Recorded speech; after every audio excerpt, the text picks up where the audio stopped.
Hey y'all! So today we're going to continue in chapter 6, and I'm really excited about the content I have for you today. It's very inspirational to me. It's kind of like it gives you some validation. It did for me, like the stages that you go through as you're reconstructing your life, and I think that I just think it's great. I think this next section is great. It's kind of, straightforward and simple, but then again, the way she presents the information, it touches you in some way. You know what I mean? She just has that gift as a great author, I think. So I just hope that you enjoy it, and I hope that I'm able to convey everything the way I really want to and do it justice, because I feel like the days when I'm filming for you all and I'm sick, that it has an impact on the video. So I just really, if you have any questions, please put them in the comments. And so I'm glad to clarify anything for you. Okay, so the next section is called Frozen Feeling, Frozen Creativity. And I'm going to read to you a little bit of the opening of this section. Actually, a lot. It says, women deal with exile in other ways. Like the duckling who becomes frozen in the ice of the pond, they freeze up. Freezing up is the worst thing a person can do. Coldness is the kiss of death to creativity, relationship, life itself. Some women act as though it is an achievement to be cold. It is not. It is an act of defensive anger. In archetypal psychology, to be cold is to be without feelings. There are stories of the frozen child, the child who could not feel. The corpse is frozen in the ice, during which time nothing could move, nothing could become, nothing could be born. For a human to be frozen means to purposely be without feeling. It's interesting. Purposely be without feeling. Especially toward oneself, but also, and sometimes even more so, toward others.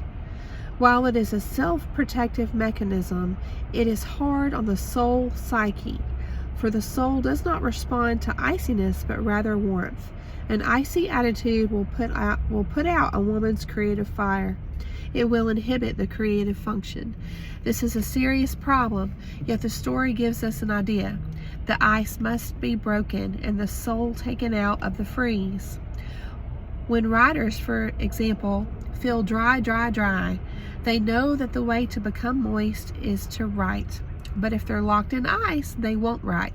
So that's the challenge, I think, that you can probably look back on your life before meeting the toxic person that you got entangled with, and you can reminisce on the state of your spirit during that time. Maybe you just were good, you were just doing your thing, you were rocking along, accomplishing things, you had a real good outlook on life, you were balanced, everything was just going good, and then this person comes into your life, or maybe it's a toxic job that you got involved with, or a business partnership, whatever it is, the toxicity that you were stuck in for so long. It's like when that happens, it throws you out of balance, and then when you come out of it, then it's like you have to get reoriented.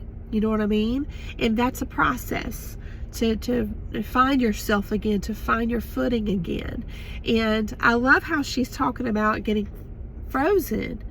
I find it odd that she says purposely be without feeling. I'm not really sure what to make of that part, but I do understand. Like, I think there's the trauma responses you've heard of, like fawn, fight, flee, freeze. So I can relate to that. Like, I think sometimes if you're in a bad situation, it reminds me of like an animal that is that's being cornered by a predator out in the wild. It's like if they know they can escape, they don't see any viable option to escape this predator, then they may freeze up. Like, there's the saying, the deer in the headlights, you know what I'm saying? So it's like we can find ourselves frozen sometimes.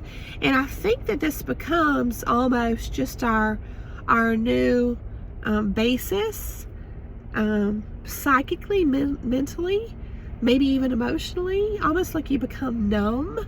And even when you get out of this toxic entanglement, you may wind up still finding yourself like that, just frozen, stuck. And that's why I love that there are some wonderful channels out on YouTube, and you'll find the one or two or three or however many that resonate with you, I'm sure, because it's all, flavored differently depending on where you're getting the information. But there's coaches out there that talk about, just regimenting yourself and, pushing through even when you don't feel like it. And that's what we have to do sometimes to shake up our reality, to get ourselves unfrozen and to move on, move forward. So, and I love how she's reiterating that right here, because she says, when writers, for example, feel dry, they know that the way to become moist is to write. But if they're locked in ice, they won't write. So it's a struggle to make yourself. It's not easy. You truly have to kick yourself, to get motivated and make yourself move forward sometimes, even when you don't feel like it, and that's the key. It says, generally, a thing cannot freeze if it is moving. So move, keep moving. And that's where you have to really discipline yourself, and beautiful friends that are true, good friends who really want the best for you are going to encourage you to do that, to keep moving, even when you feel frozen, because that is a bad habit, a bad coping mechanism that you picked up when you were stuck in toxicity. So the next section's called The Passing Stranger. And she talks about how sometimes, and this is beautiful because this resonates with me. Sometimes when we get involved in these toxic situations and we don't really know what to do, sometimes it's like this random person will just enter our life and be very impactful. And she calls it the passing stranger. And it says, it's when something that is sustaining appears out of nowhere to assist you. And that's, if you're a spiritual person, I think that, I know for me, it resonates to realize that I think that God puts people on our path at just the right time sometimes to help us along. And I think that that's how the divine works in our life sometimes. Things that seem like, coincidences, but they're too impactful and too unusual to label as a coincidence. It feels like a synchronicity. It feels like a divine thing. And so let me read to you a little bit here. It says, this is not a fairy tale we are talking about now, because it may feel that way, but real life, whatever it might be, it is a time when the Spirit, in one way or another, feeds us, pulls us out, shows us the secret passage, the hiding place, the escape route. And this coming when we are down and feeling stormy or darkly calm is what pushes us through the channel to the next step, the next phase in learning the strength of the exile. And yes, 1,000,000%. It's kind of like when you're in the thick of it, you're still entangled with a toxic person and you've been observing for some time because you've woken up, something caused you to wake up, rather. And you're observing but you're still in it.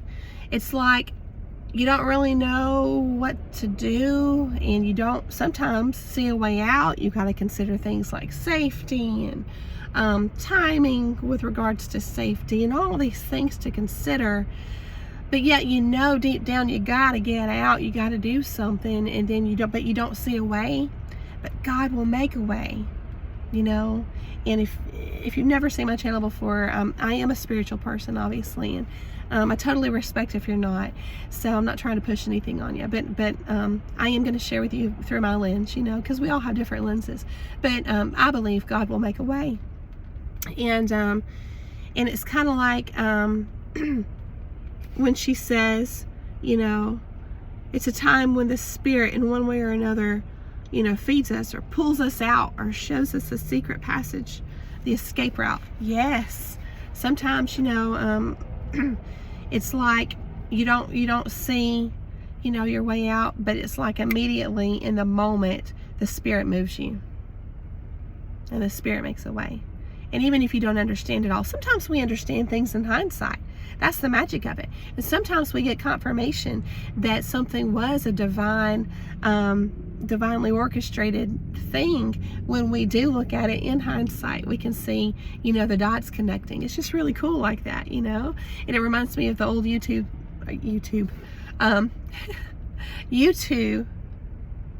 song where he's talking about, which I love that band.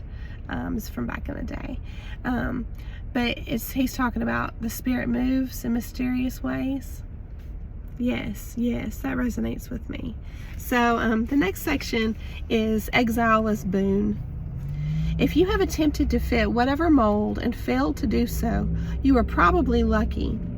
You may be in exile of some sort, but you have sheltered your soul. There is an odd phenomenon that happens when one keeps trying to fit and fails.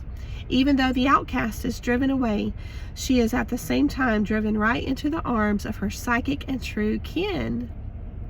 Whether these be a course of study, an art form, or a group of people, it is worse to stay where one does not belong at all than to wander about lost for a while and looking for the psychic and soulful kinship one requires. It is never a mistake to search for what one requires. Never. There is something useful in all this torque and tension. Something in the duckling is being tempered, being made strong by this exile. While the situation is not one we would wish on anyone for any reason, its effect is similar to pure natural carbon under pressure, producing diamonds. It eventually leads to a profound magnitude and clarity of psyche. There is an aspect of alchemy wherein the base substance of lead is pounded about and beaten down, while exile is not a thing to desire for the fun of it. There is an unexpected gain from it. The gifts of exile are many. It takes out weakness by the pounding. It removes whininess, enables acute insight, heightens intuition, grants the power of keen observation and perspective that the insider can never achieve. So this is the transformation that happens in us. We didn't ask to get entangled with a liar, a manipulator, somebody who would exploit us, our kindness, our giving nature, our tolerance, our high tolerance, our commitment. We didn't ask for that. But it reminds me of the Bible verse where it says, God, uses all things for the good of those who love him. And so in the end, we do come out transformed. We come out stronger. We come out wiser. That's what this is talking about, I feel like, even though, it's torturous to go through. It truly is, to be the one, the exile in the situation in the family or whatever it is. You're being made a diamond, It's just, this whole section is beautiful to me. It's really inspiring to me. And then it says, in the searching, for your own kind, it says if she cannot find the culture that encourages her, she usually decides to construct it herself. And then when you do that, you may be the one. You may be meant to be a leader, the one to pave the way for others. To find you, or to find your work, or to find your story, or to find whatever it is that you share or build, as they're coming out of their exile, you may be the one to shine the light for them. I just think that's beautiful. So then the next section is the uncombed cats and cross-eyed hens of the world. The uncombed cat and the cross-eyed hen find the duckling's aspirations stupid and nonsensical. It gives just the right perspective on the touchiness and the values of others who denigrate those who are not like themselves. Who would expect a cat to like the water? Who would expect a hen to go swimming? No one, of course. But too often, from the exile's point of view, when people are not alike, it is the exile who is inferior and not the other. So this is a mistake we can make, and it certainly doesn't help when the narcissist is intentionally making us feel inferior, all the degrading remarks and the looks and the cut downs, and it does a number on your self-esteem. And that's when, like I was saying earlier, you can look back on, how you were before the narcissist, how strong you were, and sure of yourself, and they break you down, and they break you down on purpose. And so, of course, and you're going to feel inferior during this time when you are exiled. And I still view this as an exile from yourself, and as an exile from your true knowing, because deep down, this situation is not right. It's not right, and the work, a part of the work to do once you get out of it is to say, why did I stay? Why did I tolerate? And you can find a lot of insight into the areas that, when you thought you were strong beforehand, maybe there were some weak areas, and that's how they can weasel their way in there. And I think that narcissists can fool anybody, but I don't think they're going to be able to stick around as long with someone who has filled in all the gaps psychically and done work. So this just shows you, I feel like, I'm speaking from experience, when you realize you tolerated stuff for way too long, it shows you the areas that that you had within your own psyche that were weak, that needed to be fully healed, acknowledged, and strengthened. So it says, too often from the exile's point of view, when people are not alike, it is the exile who is inferior and not the other. Well, in the spirit of not wanting to make one person less and another person more, or any more than we have to, let us just say that here the duckling has the same experience that thousands of exiled women have, that of a basic incompatibility with dissimilar persons, which is no one's fault, even though most women are too obliging and take it on as though it is their fault personally. I just want to point out, she's just making a generalized statement here, and her book is not, she doesn't really talk about narcissism, so I don't think she's, relating that to that, but I am, that's the lens I present this with. So I just want to say, when she says it's no one's fault, yeah, a narcissist is more than likely, it's well known if you look up, the videos and the research on narcissism, they know what they're doing. I don't even know that I would say more than likely. It's pretty well known. They know what they're doing. You know what I'm saying? It's intentional. Anytime a person lies, that's intentional. It's intentional. And so I'm just, please know when I'm reading this, I'm not giving them a pass whatsoever. I'm just reading the book. So when it says, in the spirit of not wanting to make one person less and another person more, it's not an even comparison. When you talk about somebody who's an honest person, an authentic person, trying to, live their best life and be the best version of themselves they can be for themselves and others, and then you're comparing a narcissist who intentionally exploits and uses people and is deceitful, that's not the same. And so I just want to make that clear here. So anyway, it says, even though most women are too obliging and take it on as though it is their fault personally. When this happens, we see women who are ready to apologize for taking up space. I think this can also just be something that comes out of that conditioning when you have been with a toxic person too long, whether it's in your adult life or even like in your childhood, you may wind up finding yourself apologizing constantly for just little things you don't really even have to apologize for. So it's almost like you have to observe yourself too, to find those areas that you really need to heal those gaps. We see women who are afraid to just say no thank you and leave. We see women who listen to someone telling them they are wrong-headed over and over again without understanding that cats don't swim and hens don't dive underwater. And she talks about in her practice how she has to explain this to people sometimes, that they grew up thinking that they were just wrong. Just they grew up with, I think there's a term floating around out there called toxic shame. You may want to look into it if you have interest, but it's like what develops when you don't really know why. It's not like what's it called, like if you've done something wrong, it's not like guilt. It's not the same thing as guilt, but like toxic shame is when a person doesn't know what they've done wrong or why they're wrong, but they just feel wrong as a part of their essence. They just feel like they are just wrong. And I think that her point here is likely just trying to explain to people that She says ducks are ducks and swans are swans. And says, what if you were raised by the mice people? In other words, we're just born into the families that we're born into. And a lot of times it's not our kind. Our own families are not really our kind here, spiritually. And I think that's what the point she's trying to make. Instead of personalizing it and shaming yourself and carrying this toxic shame that you're just wrong as a human being your whole life, recognizing that no, you're just not among your kind. And you got to find your kind, It says, there is a saying, tú puedes saber muchas cosas.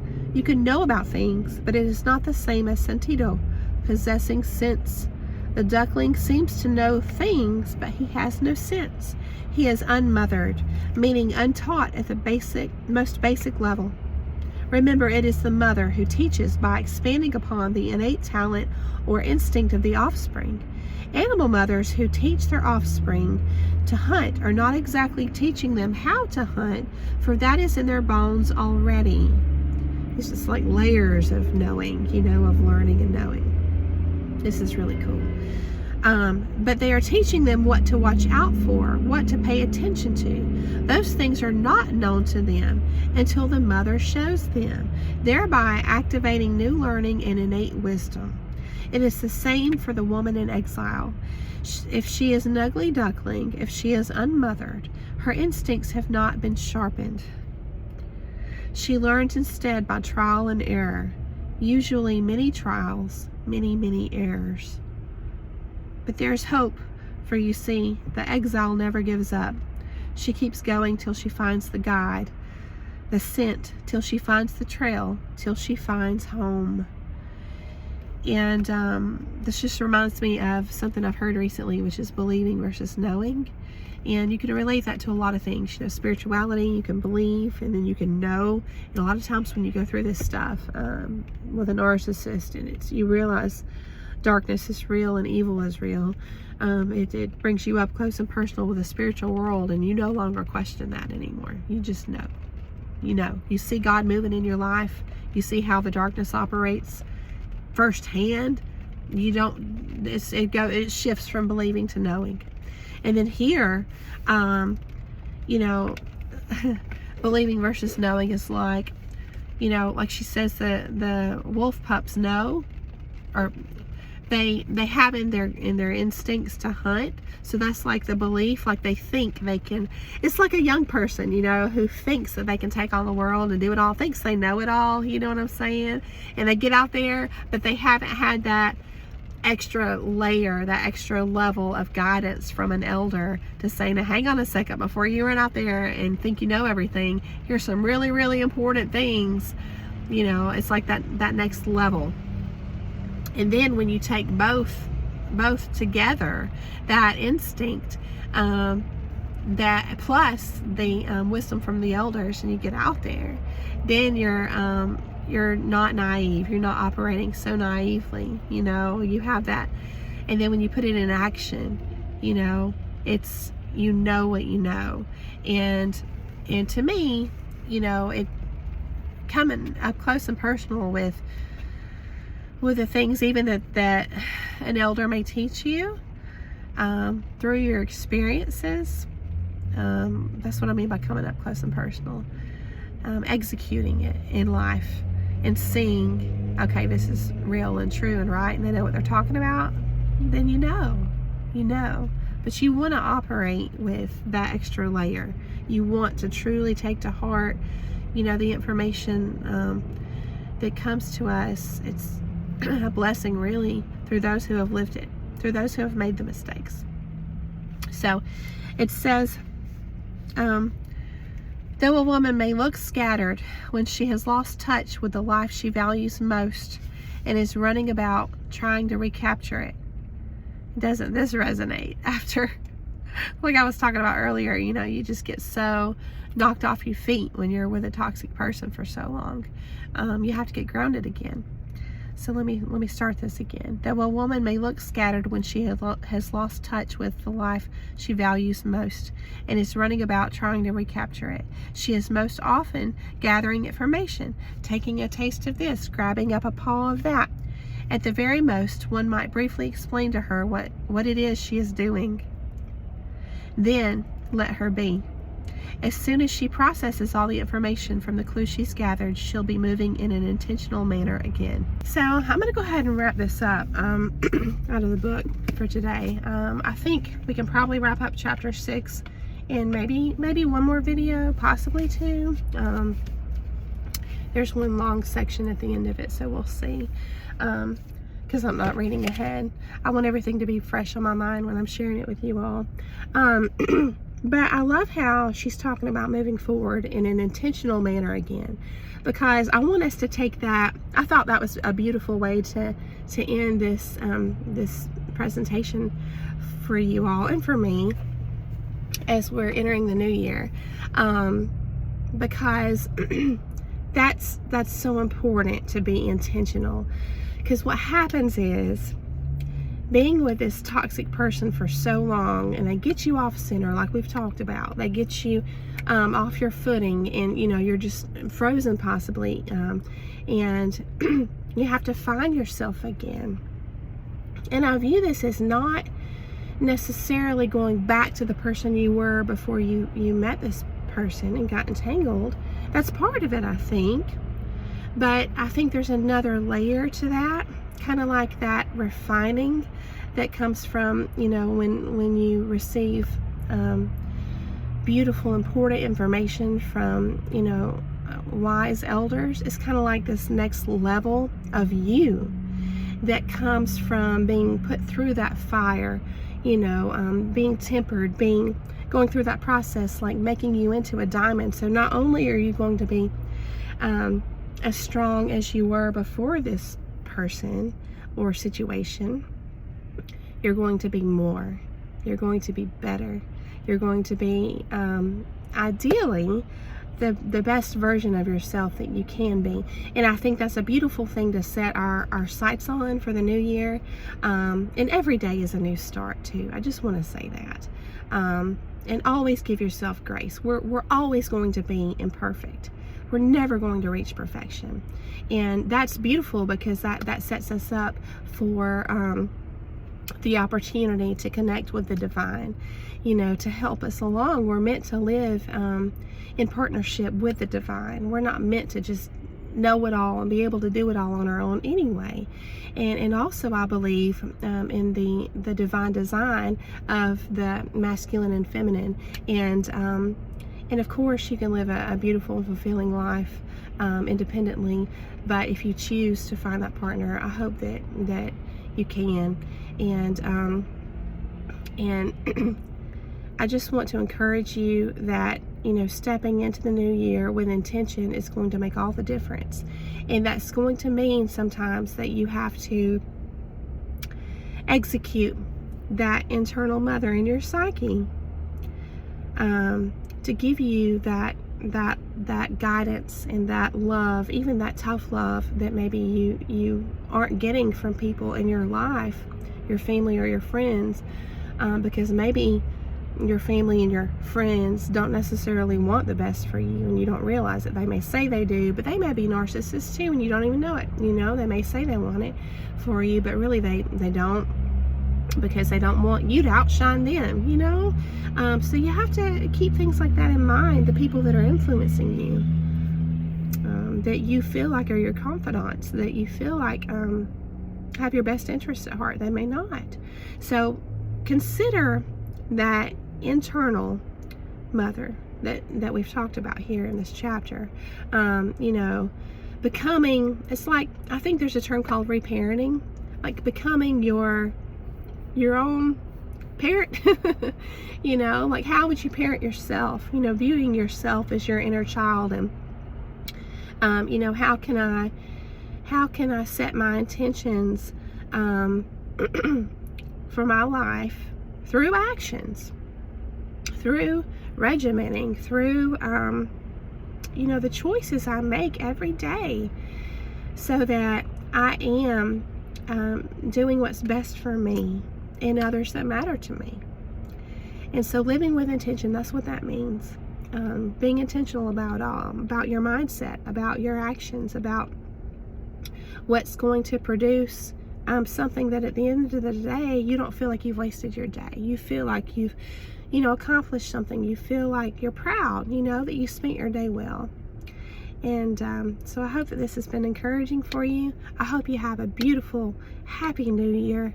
And I just hope that you can go into it being excited for all the new adventures to come in your life. I know that I am.